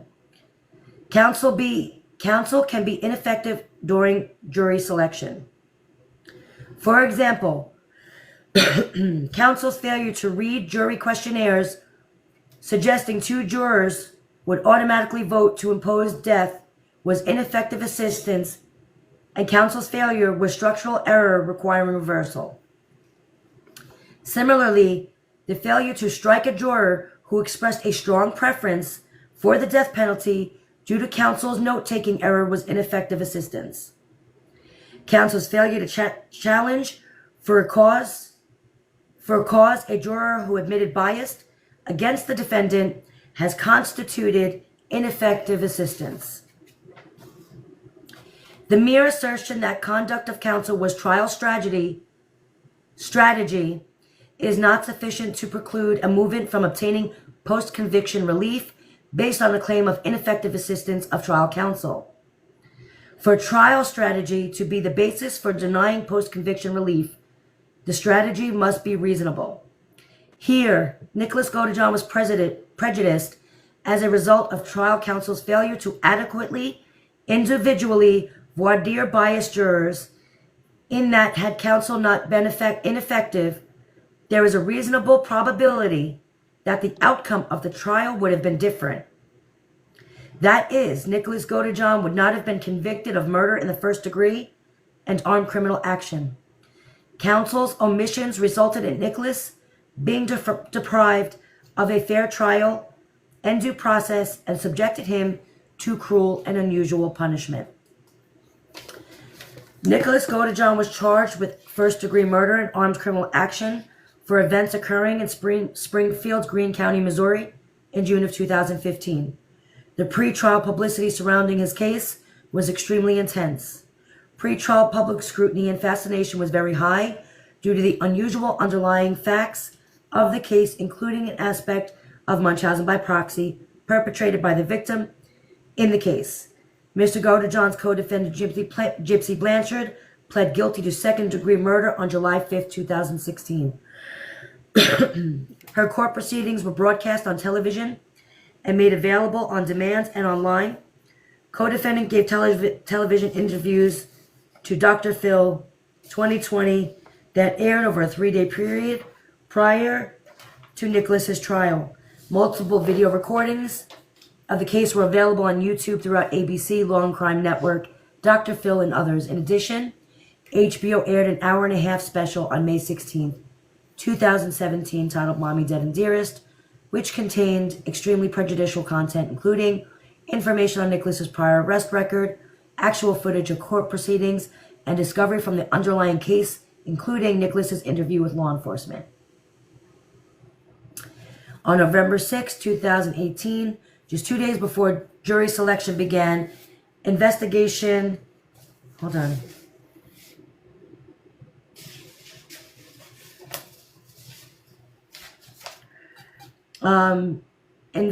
Discovery aired an hour-and-a-half special, Gypsy Rose's Revenge, which also referenced extremely prejudicial information about Nicholas, including all allegations that Nicholas had a criminal past. The share owed a segment from KY3 broadcast, which revealed that Nicholas was arrested in 2013 after investigators say he was watching porn and fondling himself in the McDonald's for 9 hours. It went on to allege that the police found a large jabber on his person during that arrest. In addition to prejudicial and inadmissible information about a prior arrest, the show contained a mind-boggling array of prejudicial content, including extrajudicial statements by co-defendant Gypsy Blanchard about the event, including her recollection of how horrific it was to listen to an unaliving, and about statements allegedly made by Nicholas to her. Actual discovery from the underlying case, including photographs taken by the Greene County Sheriff's Office, surveillance video from a hotel and bus station, photographs not admitted at trial, and law enforcement video of interviews not admitted at trial. Prejudicial victim impact information, including video footage of Dee Dee Blanchard as a child, a teenager, a young mother, and interviews with her siblings. Reenactment of the scene of the crime, including a simulation of the victim screaming. Actual video footage of co-defendant Gypsy Blanchard's plea and details of her sentencing. Commentary from the co-defendant's counsel. Commentary from the prosecuting attorney that Gypsy's sentence was appropriate based on mitigation around the 2 decades of abuse she suffered at the victim's hands. Prejudicial commentary by neighbors and journalists that Nicholas was an internet predator and mastermind. Nicholas's booking photo. Actual footage of Nicholas handcuffed in court and waiving extradition at hearing in Wisconsin. Gypsy's description of what she calls Nicholas's multiple personality disorder, unquote. A video recording of Nicholas speaking to a reporter from the Greene County Jail about the offense, and portions of Nicholas's interview with law enforcement about the offense. Despite the amount of pretrial publicity, counsel failed to request a change of venue for cause, and jury selection began on November 8th, 2018 in Greene County. Approximately 80 Vena persons were called for potential service. The trial court asked the panel if they had heard from the source or read from any source or have seen on television or the internet anything about this unaliving, the trial, or Mr. GODEJOHN prior to the morning. So many potential jurors raised their hands. The trial court reversed the question and asked how many have not heard about the case. Only 13 responded, meaning 67 out of 80 had heard about the case. The trial court then inquired of the 67 who had heard about the case, how many formed an opinion on Mr. GODEJOHN'S guilt or innocence, to which 19, or roughly a third, responding affirmatively. Immediately after polling the Vena persons who had formed an opinion as to guilt or innocence, the trial court improperly and misleadingly informed the Vena persons, I can assure you that by the time this trial is over,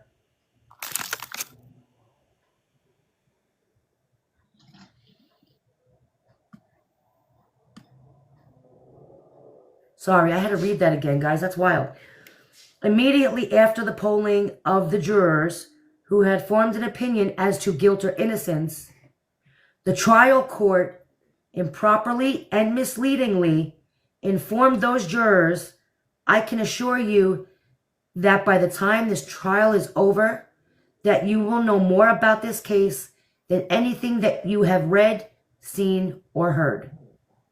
The trial court then informed the Vena persons that they would be instructed that in reaching any verdict in the case, they can only decide the case based upon evidence presented in the courtroom and the instruction given. The trial court then asked, is there anyone who would be unwilling or unable to decide the case based solely upon the evidence received in this courtroom and the instructions as I give it to you, not rely in any form or manner on the information that you may have read, seen, or heard, and not discuss that information with any of your fellow jurors? Is there anyone unable or unwilling to do so?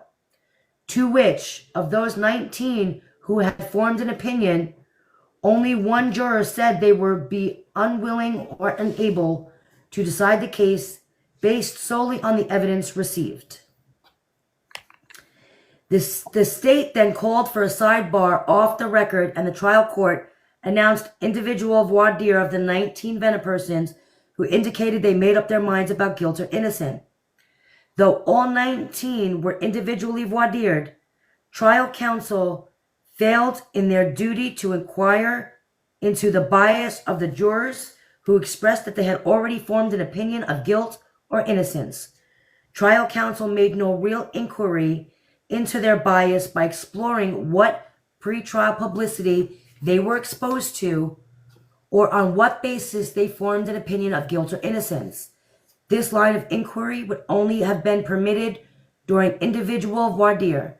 Instead of attempting to establish challenges for cause, counsel often affirmed that the blanket notation that the Vena person would listen only to the evidence heard at trial, or asked if their bias was more of a curiosity which piqued their interest in the case.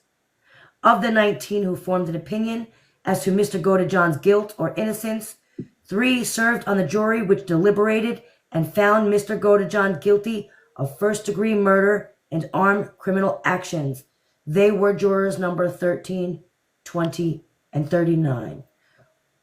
So, jurors 13, 20, and 39 went into this already admitting to the court, that they had already come to a conclusion of whether or not he was guilty or not. And those 3 persons served on the jury. Hold on, I'm going to take one. I think, is she talking? Because I muted her just because. I really just need y'all to really just hear that when they say that he was guaranteed a fair trial,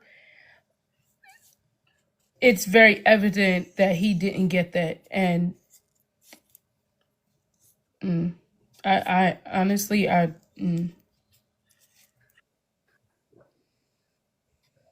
Three of those people who admitted that they had already come to a conclusion on his guilt sat on that jury. and you know what, Bree? I know you're watching. All the BS that you have done here on this app. What if you sat in front of a jury that said, well, I've been watching everything play out on TikTok, so I've already made up my mind, but I don't mind staying on this jury pool. Granted, I feel like you would deserve it, and I wouldn't fight for you, but how would you feel about that? I don't care what side of this case you're on, whether you like Gypsy, you agree with her, you follow her, you believe she's a victim, you're all for her or not, or what your feelings Okay, are. JoJo, dirty little slot, or slots, whatever. That's the biggest joke, Nina. He never had a trial. Oh, yeah. Okay. I thought it was somebody trying to be slick. I was ready to go in because I'm already mad about the situation. Yeah, technically, he didn't get a trial because it's not a trial if they don't allow you to present evidence. That he didn't get a trial. He got a sentence, but he never got a trial because a trial would allow you. And I think that Competent one, not a good one. anyone should be What's up, Chris? angry as hell. And I say that because any one of us could have been going to court for anything. That's what I'm saying. And for them simply to say, you know what? I don't need to hear anything they have to say. I don't need them to present anything. I've watched enough on HBO and I have came to my own conclusion.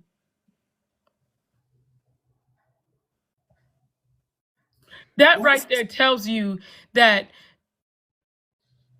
his civil rights, just his basic civil rights, were disregarded.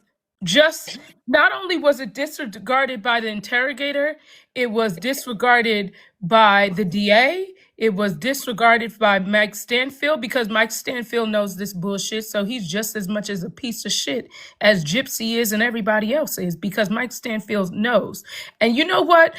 You people in Missouri, you need to start, y'all need to go on his website, say that this is what he's doing. Like, this is actual proof. This is documentation. This is not anything fabricated. This is who the man that went to school to fight for justice is the very reason why someone didn't get justice. I really need y'all to understand how big of a deal that is. This issue goes way beyond even Gypsy Rose in this entire case. It goes to the fact that, I mean, I don't care if you're Brie, I don't care if you're Gypsy, I don't care if you're any one of us on this side. You can't tell me that three people sat through this trial having admitted that they already made a judgment on whether or not this man was guilty, and that he ended up being found guilty. You can't tell me, I don't care if you don't like Nick, I don't care if you don't like Gypsy. It goes way beyond that to the fact that how do we let that happen? How does that even happen? Why is that a thing? How is that acceptable? How is that? It's not even about Nick or Gypsy at this point. That's wild for anybody. So you can't sit there and be like, and be Brie and be like, oh no, I got to defend. You can't. How can you sit there and say that this was okay and he said, oh, he's doing his time and he had a trial and y'all think this is okay? You shall sow what you have reaped. You really think this is okay? I will say to each and every one of them, they will sow. Each and every one of them will sow. They will reap what they have sown. Every single one of them low life, classless, teethless, trashy MFs on that side will reap every bit of what they have sown. When I tell you, when karma spins the block, I pray to God I am here to see it. Because when I tell you, that's a video that I will make sure goes viral. Catting it up. I will make sure your mugshot is in here and everything else. You will sow, you will reap what you have sown. I promise you. One thing about karma is she don't forget no addresses. And your day is coming. You too, Gypsy. You think your day isn't coming? It's coming a whole lot faster than what you think. The fact that just the basic right as an American citizen of getting a fair trial has been brushed off and acted, and they act as if this. I think for me the problem is how they act as if he's not valuable. He has no value. He has no meaning. His life meant nothing, and it is okay to just throw him to the side and say, F you, this one bites the dust, and we don't have to worry about you. We don't have to care about you because you're disabled and you were a nobody.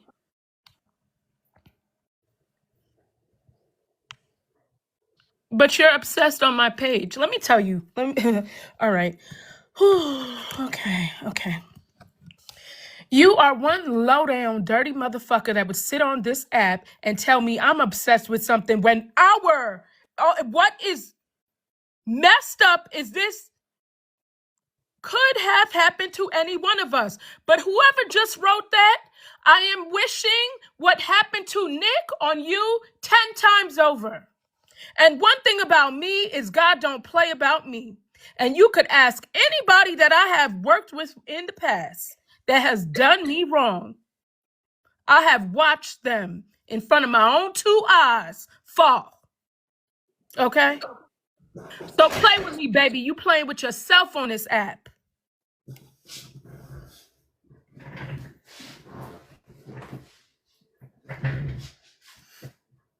I just can't wait for karma to spin the block on them. I cannot wait.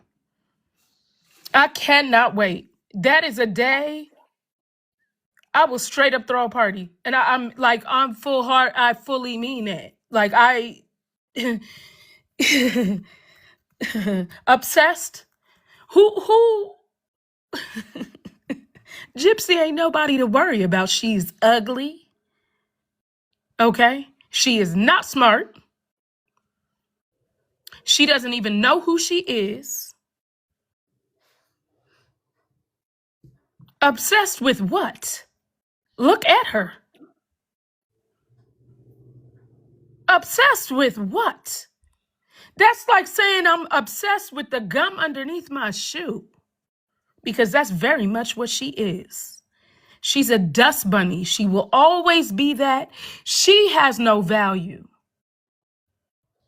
She is like a penny, two-faced and worthless.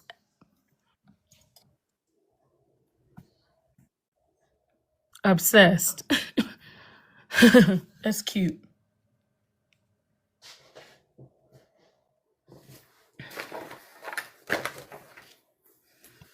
All right, I'm gonna finish up this by the jurors.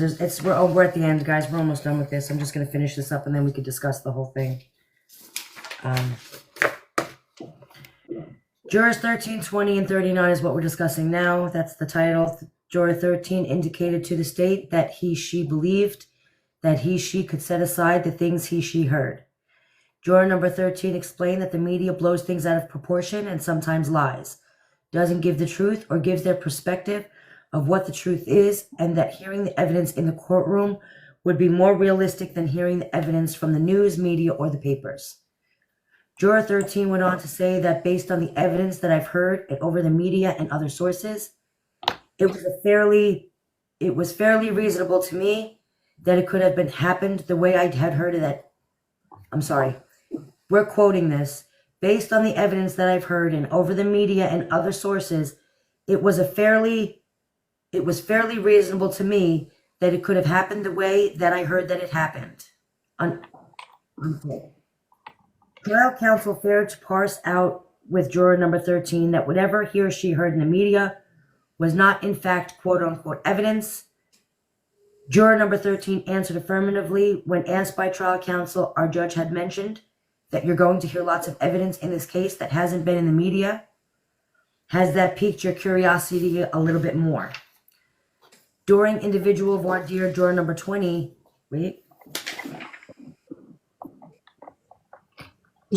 During individual voir dire, juror number 20 stated he or she was a news hound and had seen much coverage on it, end quote. He or she went on to state, and I think when you do that, for me, it's impossible not to form some opinions. But as one of you said, there will be new information and things that go to the media, so, end quote. Juror number 20 said yes, when asked by the state if he or she understood that if chosen to serve, they would have to disregard entirely what they've heard in the media and focus solely on the evidence here. Trial counsel asked juror number 20 only 3 questions. How strong is your opinion? If Mr. GODEJOHN is found guilty, have you formed an opinion as to what the sentence should be? And does the court's statement that there's going to be evidence in the case that hasn't been revealed in the news pique his or her curiosity and cause them to want to serve on the jury? During individual voir dire, juror 39 stated they think, quote unquote, and quote unquote believe they could set aside what they heard in the media, and that they don't think, quote unquote, that they would have trouble doing that because they didn't know a lot, only what they saw on the local news. Trial counsel asked only 2 questions to juror 39. How strong is the opinion they formed of guilt or innocence? To which juror 39 replied, about 40% or less. And number 2, if ultimately found guilty, they have formed an opinion as to what the sentence would be. The volume of prejudicial pretrial publicity in this case was overwhelming. I agree.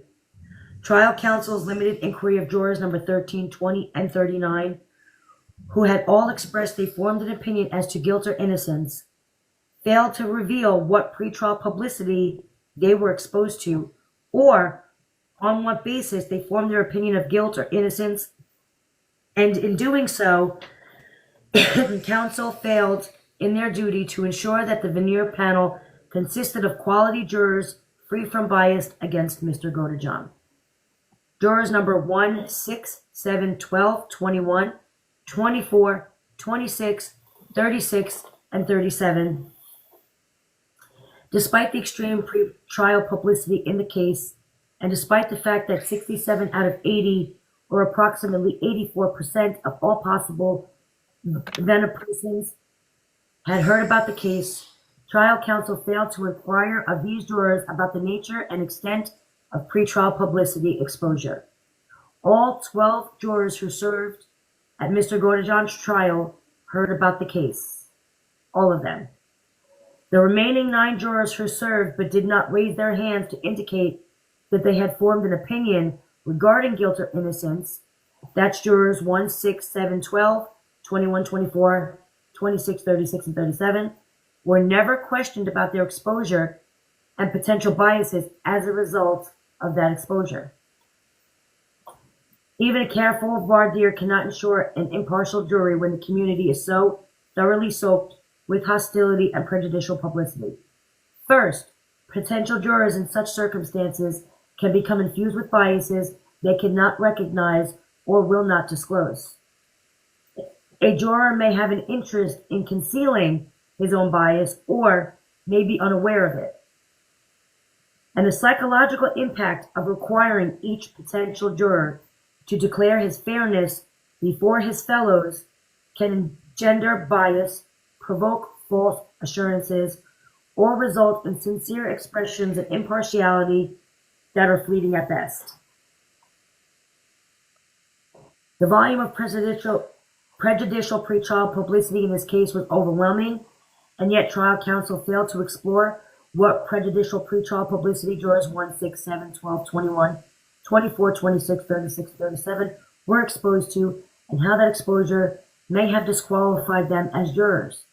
By failing to make a meaningful inquiry into potential bias due to prejudicial pretrial publicity, trial counsel failed in their duty to ensure that the near panel consisted of qualified jurors free from the bias against Mr. GODEJOHN. Counsel's failure to do so fell below the standard of care that a reasonably competent attorney would exercise under similar circumstances. No reasonable trial strategy accounts for counsel's failure to inquire into the bias of the panel. Counsel's failures violated Nicholas GODEJOHN's right to a fair and impartial jury, amounted to ineffective assistance of counsel, and resulted in prejudice to movement, and new trials should be ordered. And I will stop there. It does go on even more, but I'm going to stop there for today because we've been reading for a hot minute. My throat's sore. But I think it's wild that, yeah, they did not do their due diligence as far as the venue or the jurors, not even close. Every single one of them were exposed to the publicity, and it's not right. Three of them already, excuse me. Yeah, 3 of them have already made their decision and still sat on the jury. And he was found guilty, so figure that one out. That's wild. There are more court papers. It's just, I've been reading for about 2 hours. So I'm going to stop here because it was at a good stopping point. I will continue. We will go into the whole trial. I'm just going to thank you guys so much. I'm just going to stop here because that was a lot to take in. A lot happened in that little piece. And so, yeah, we'll pick it up again. Not tomorrow, probably. Well, tomorrow we're going to be over at YT, and we're going to be breaking down the interrogation, and the body language expert will actually be a guest On the panel. So she Yes. will. You guys remember Indigo? Remember we watched Indigo's video? She will be there tomorrow during the live, and I'm super excited about that. I'm not gonna lie. I am super excited. So That will yeah. be very exciting for her to go through the interrogation with us. Yeah, it really is. And just to hear her opinion on the social cues of somebody with a disorder like autism. You know what I mean? I'm really curious about that. And even to be able to ask specific questions that generally when you're watching their videos or her videos, you know, obviously you're not able to ask questions right there in the moment. It'll be very interesting to hear her take on that. Are we going to do it on yours? Central Standard Time. So which is 9 o'clock Eastern Standard Time. It will be on my channel, but subscribe to hers, as well. Okay. Yep. So there you go. It'll be on Nina's channel. We'll all be over there. But it'll show you that she'll be live on her page too, so you could subscribe to hers. Yep. Yep. So yeah, I'm super excited about that. I'm trying to think, was there something else? I just feel like a lot happened tonight. That was a lot of information.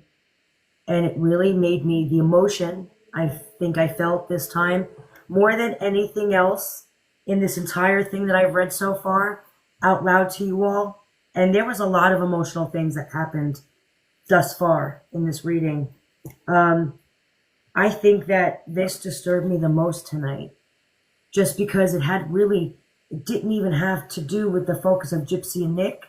It could have been any one of us sitting there being judged by our peers And the fact that they already went into it with judgment and bias and impressions and really made me upset because, Yeah, you were already guilty. I mean, you didn't even, literally, he did not have a trial. So it's not even to say that he had a trial because, A, nothing was able to be presented in court. They weren't willing to change the venue, and obviously they wouldn't have been willing to change the venue because if they would have changed the venue, then Dan Patterson wouldn't have been the DA. Yes. I mean, because it wouldn't work out the way they needed it to work out if they would have allowed the venue to change. And so essentially, this was a trap. And that's why I go back to say to you that his public defender really didn't have, there was literally nothing he could have done. Yeah. Yeah. They didn't stand a chance. But then again, as much as he didn't, there's nothing he could have done. It's just as sad that he didn't even try. That's what's crazy too. Like he was just so, he didn't even try. You know what I mean? And it's like he was failed in so many aspects with this trial. From so many different angles. Life, period. Life. Like just not even just the trial, life. Like when you hear his life story, when you hear like this, when you, it just overall, like when you, it's, I think we could all agree to the general consensus of he got the short end of the stick throughout. Yeah. Like life. It's not even just this trial. It's not even, I mean, and God knows how he's being treated in prison. And every time you turn around, Gypsy and her minions are sending another woman to manipulate and use him again. Yeah. Like, I can't even say anymore because, like, honestly, I'm going to say something unhinged. So I need to just shut up. I know. It's just been a lot. And this is really emotional. And it's just so frustrating. And I don't know. It really is just frustrating. How the mainstream media did not do their due diligence when reporting on something and just going and trusting the person who previously reported. And I'm just going to run off your theory that this girl is a victim, that this guy is horrible, that, you know what I mean, he had a fair trial and he was guilty. And all of that just irks my nerve. You know, it's like none of these journalists ever, I mean, Nancy Grace, shame on you. I'm like a big fan. And while I don't agree with everything she says, shame on you. Dr. Phil, really shame on you. This one is a big miss. This one's a big miss. Yeah. Lifetime, shame on you. HBO, we ain't even going to go there. Well, they are the problem, and they know it. Dan Patterson, I hope you get your karma. I hope your son is not sitting on sitting there in court one day, being accused of something, and that jury was involved in the publicity and saw it all. Like, I really hope your child doesn't one day sit in the same seat you put Nick in. I'm just saying. Because, I'm just saying. You set him up, and it could be your kid sitting there one day. It blows my mind. And his ending statement was such a shitty one for him to know all this. Like that statement that he made at his closing statement. Yeah, it's wild. Absolutely wild. And there's still even more of this nonsense, but that was a good stopping point for today. And we're going to do some digging into Judge Holden and why he recused himself. I'm really curious. I want to look into the judge that took over for Holden. So there's a lot of digging being done, guys, behind the scenes. We have a lot of people working behind the scenes. Our entire group, and then even more. So everyone is diligently just trying to get to the bottom of what the hell's going on. So we will see what happens, and anything we come up with, you guys know, we'll let you know. So You guys have a great night. Thank you for all the likes and comments and gifts. Again, we got this paperwork from Into the Weeds podcast. They're on TikTok and YouTube. make sure you visit them. And a shout out to all of you who are doing videos and going live and talking about it. Keep it going, guys. Keep it up. I am trying to drop into lives and repost videos as much as I can be on. But all of us can do that. You know what I mean? Y'all make sure you guys are doing it to each other as well. And I really do appreciate all of you in here for the likes. I really do appreciate you all for the gifts. I will take the money that I've received from this live for this week, and I will donate it to a charity that Into the Weeds, I will ask them tomorrow to pick a charity of their liking, and I will donate to them just out of gratitude and appreciation for being gracious enough to give us this information. So, you know, that's a great thing, and I really do appreciate them. I appreciate all of you, Nina. I appreciate you. They just pick one charity or two? They could pick one or two. It's up, you know what I mean? Mm-hmm. However they want it, you know what I mean? However they want it done. I just think that's, you know what I mean? I think it's nice to put back into the world what we got. And so the podcast, so they're Into the Weeds podcast over on YouTube. No, why would we reach out to a man that we already said wasn't competent enough to withstand trial or the interrogation? That would be us taking advantage of him.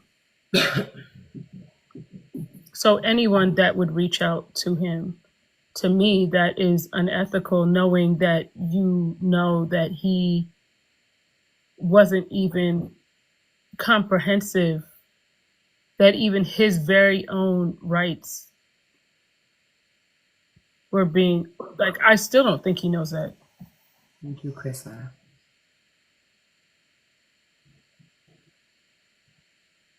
Yeah. All right. On that note, Nina, thank you so much. Guys, tomorrow, just remember, don't forget, and I'll put a story up, Nina. I'm sure you will too. Just so you don't remember, we will not be here tomorrow at 9 p.m. Eastern. We will be over on YT. So we will not be doing the live here. We will be over there for tomorrow. So thank you, guys. 9 p.m. Eastern. I don't know what time it is by you, but for me, it'll be tomorrow, 9 p.m. Eastern. And is that 8 for you? Yeah. Central Standard Time is 8 p.m. Okay. So thank you. Yes, thank you for all of the mods that have been keeping this chat clean. You guys are doing an amazing job, and I so appreciate it. It helps me just keep going, and I don't get distracted. Our mods are bomb. And so, yes, you guys are great. Thank you guys so much, and we'll see you tomorrow. Bye, y'all. Have a great night, everybody.